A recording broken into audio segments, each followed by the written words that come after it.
ভাসুর হচ্ছে গিয়ে 2 বছরের বড় ছিল আমার হাজবেন্ড থেকে। আর উই আর ডিটারমাইন্ড যে আমরা নেক্সট মান্থে ইনশাল্লাহ আপনাদের দোয়ায় বিয়ে করবো ইনশাল্লাহ। ভাসুরকে বিয়ে এখনো হয়নি, তবে আগামী মাসে আমাদের বিয়ে, এমনটাই জানিয়েছেন নারী উদ্যোক্তা আলভিয়া। আমি সিঙ্গেল মম, হচ্ছে কি আমার brother in law full single, তার কোনো বিয়ে হয়নি। ভাসুরকে বিয়ে করছেন বলে সমালোচিত হচ্ছেন এই উদ্যোক্তা।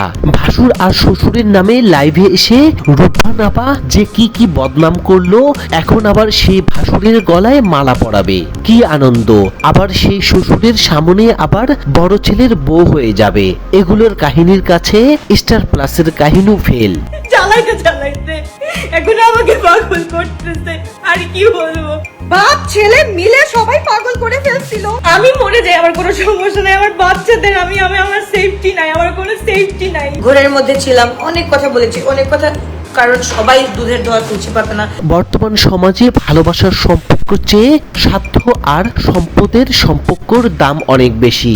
এখন আবেগী বাংলাদেশিদের নসু বানানোর ধান্দা। বাচ্চা দুটোকে ব্যবহার করছে এই মহিলা। বড়দের কথা, সবার কথা চিন্তা করে সবকিছু আমি এগ্রি করেছি, এন্ড হচ্ছে গিয়ে উনিও এগ্রি করেছেন। আলভিয়া চট্টগ্রামের মেয়ে, স্বামী প্রয়াত হয়েছেন প্রায় 1 বছর হয়। তার বড় ভাই আশিক অর্থাৎ ভাসুর তার স্বামীর 2 বছরের বড় এবং অবিবাহিত। আলভিয়া তার 2 সন্তান এবং নিজের ভবিষ্যতের চিন্তা করে এই সিদ্ধান্ত নিয়েছেন। মাত্র আমাদের বাচ্চাদের ভবিষ্যতের কথা চিন্তা করে কিন্তু আমরা এই ইনিশিয়েটিভ নিয়েছি। উদ্যোক্তা আলভিয়াকে নিয়ে সোশ্যাল মিডিয়ায় বইছে সমালোচনার ঝড়। ফলোয়ারদের দাবি বিয়ে হয়ে গেছে, কিন্তু আলভিয়া কেন লুকাচ্ছে? তবে আলভিয়া সরাসরি জানালেন অন্য কথা, বিয়ে এখনো হয়নি ভাইয়া, তবে 2 পরিবারের কথা হচ্ছে আগামী মাসেই বিয়ে হবে ইনশাল্লাহ। বিয়ে হলে অবশ্যই সবাই জানবে।